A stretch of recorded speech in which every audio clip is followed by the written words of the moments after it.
गुजरात के पंचमहल जिले में, जहां अरावली की अंतिम पहाड़ियां मैदान से अचानक उठती हैं, वहां खड़ा है पावागढ़ का महाकाली मंदिर, एक ऐसा स्थान जहां पृथ्वी की गहराई से दिव्य ऊर्जा फूटती प्रतीत होती है। 800 मीटर की ऊंचाई पर स्थित यह मंदिर न सिर्फ 51 शक्तिपीठों में से एक है, बल्कि सदियों से तांत्रिक साधकों, भक्तों और रहस्य प्रेमियों का आकर्षण केंद्र रहा है। यहाँ की हवा में मां महाकाली की उग्रता और करुणा दोनों घुली हुई महसूस होती है। मंदिर का नाम पावागढ़ ही एक रहस्य छिपाए हुए है। पाव अर्थात पैर का हिस्सा और गढ़ अर्थात किला या पहाड़। मान्यता है कि यहाँ माता सती का दाहिना पैर का अंगूठा गिरा था, जिससे यह स्थान शक्तिपीठ बना। कहानी शुरू होती है उस प्राचीन काल से, जब सृष्टि के संतुलन के लिए भगवान विष्णु ने सुदर्शन चक्र से माता सती के शरीर को 51 भागों में विभाजित किया। शिवजी का तांडव रुक गया और जहां जहां सती के अंग गिरे, वहां शक्तिपीठ प्रकट हुए। पावागढ़ पर गिरा वह दाहिना पैर का अंगूठा आज भी मां महाकाली के उग्र स्वरूप में विराजमान है। मंदिर की मूर्ति केवल मुखवटा है, लाल रंग की, जीभ बाहर निकली हुई, आंखों में दिव्य तेज। यह स्वयंभू मूर्ति है, जिसे जैन आचार्यों ने भी 12वीं शताब्दी में आंचलगच्छ की अधिष्ठात्री के रूप में स्थापित किया था, लेकिन मूल रूप से यह भील और कोली समुदायों की आराध्या देवी थीं, जिन्हें बाद में महर्षि विश्वामित्र ने यहाँ स्थापित किया। एक प्राचीन लोक कथा बताती है कि बहुत पहले यह स्थान एक गहरी खाई वाला जंगल था। महर्षि विश्वामित्र यहाँ तपस्या कर रहे थे। उनकी कामधेनु गाय एक दिन खाई में गिर गई। गाय ने अपनी दिव्य शक्ति से खाई को दूध से भर दिया और बाहर निकल आई। महर्षि को चिंता हुई कि ऐसा दोबारा न हो। उन्होंने देवताओं से प्रार्थना की कि यह क्षेत्र समतल हो जाए। देवताओं ने हनुमान जी को हिमालय का एक बड़ा टुकड़ा उठाकर यहाँ लाने को कहा।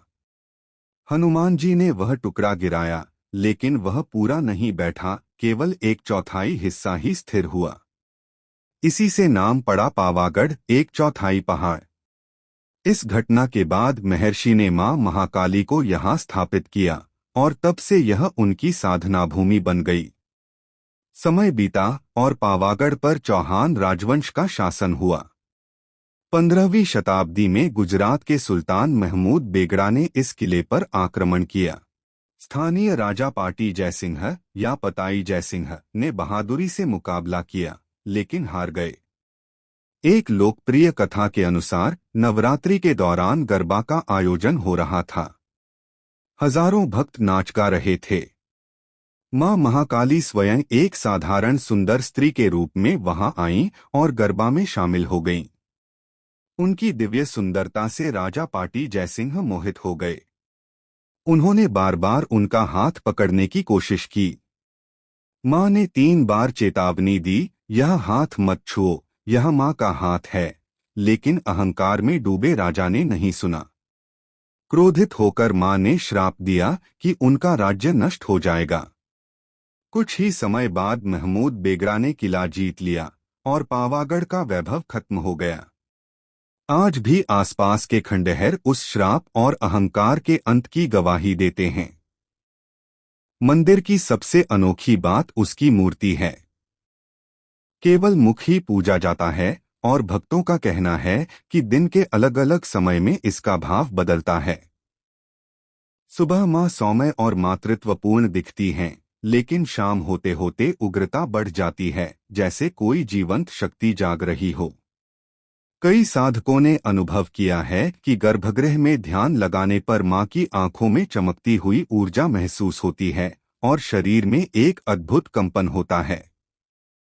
मंदिर में अखंड ज्योति सदियों से जल रही है और उसकी लौ कभी नहीं मंद पड़ती। यहाँ एक विशाल घंटी है, जिसकी ध्वनि पहाड़ों में गूंजती है। मान्यता है कि इसे बजाने से मनोकामनाएं पूरी होती हैं, नकारात्मक शक्तियां दूर भागती हैं और बुरी नजर से रक्षा मिलती है। नवरात्रि में यहाँ लाखों भक्त आते हैं। रथ यात्रा निकलती है और कहा जाता है कि रथ के पहिए कभी कीचड़ में नहीं फंसते, माँ स्वयं उसे संभालती हैं। अमावस्या की रातें यहाँ तांत्रिक साधना के लिए विशेष होती हैं। कई साधक बताते हैं कि इस रात माँ प्रकट होकर आशीर्वाद देती हैं। कुछ ने दिव्य प्रकाश, अजीबोगरीब आवाजें और अचानक ऊर्जा का प्रवाह महसूस किया है। पर्वत पर एक गुप्त झरना है जिसका पानी कभी सूखता नहीं। भक्त इसमें स्नान करते हैं और कई बीमारियां दूर हो जाती हैं। वैज्ञानिकों ने इसके जल में खास खनिज पाए हैं, लेकिन स्रोत आज भी रहस्यमय है, मानो पाताल से निकलता हो। स्थानीय जनश्रुति है कि पहाड़ की गहराई में एक गुप्त गुफा है जो सिद्धों की दुनिया या पाताल लोक से जुड़ी है। कई साधकों ने इसे खोजने की कोशिश की, लेकिन या तो रास्ता भटक गए या लौटकर नहीं आए। मंदिर के आसपास अदृश्य रक्षक हैं। कई बार लुटेरों या हमलावरों ने लूटने की कोशिश की, लेकिन वे अचानक भटक गए या किसी अदृश्य बल से रुक गए। रात में भक्तों को कभी योद्धा जैसी छाया दिखती है, कभी दिव्य प्रकाश जैसे कोई प्राचीन राजा या साधक मां की रक्षा में तैनात हो। पर्वत के पत्थर भी विशेष हैं। साधक इन्हें पूजा में इस्तेमाल करते हैं और मानते हैं कि इनमें मां की शक्ति बसती है। सच्चे भक्त को ऐसे पत्थर खुद मिल जाते हैं। एक अन्य कथा नागों से जुड़ी है। प्राचीन समय में यहाँ नाग कुल का वास था। वे सर्पपूजक थे और मां को अपनी रक्षक मानते थे। मां ने उन्हें आशीर्वाद दिया कि जहां उनकी पूजा होगी वहां सर्पभय नहीं रहेगा। आज भी कई भक्त सर्पदंश से मुक्ति के लिए यहाँ आते हैं। पावागढ़ अब चंपानेर पावागढ़ पुरातत्व पार्क का हिस्सा है जो यूनेस्को विश्व धरोहर है। लेकिन इसकी असली धरोहर उसकी दिव्यता है।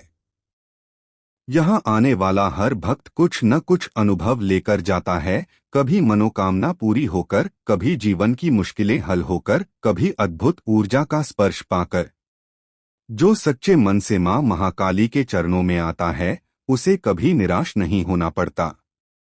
यहाँ की हर पत्थर, हर हवा, हर ध्वनि में मां की उपस्थिति है। जय मां महाकाली। पावागढ़ की इस दिव्य भूमि पर जो भी कदम रखता है उसका जीवन बदल जाता है, शक्ति से भरकर, रहस्य से घिरकर और आशीर्वाद से संवर कर। अगर आप भी महाकाली के सच्चे भक्त हो और आपको यह वीडियो पसंद आया हो तो लाइक करें, चैनल को सब्सक्राइब करें। जय महाकाली।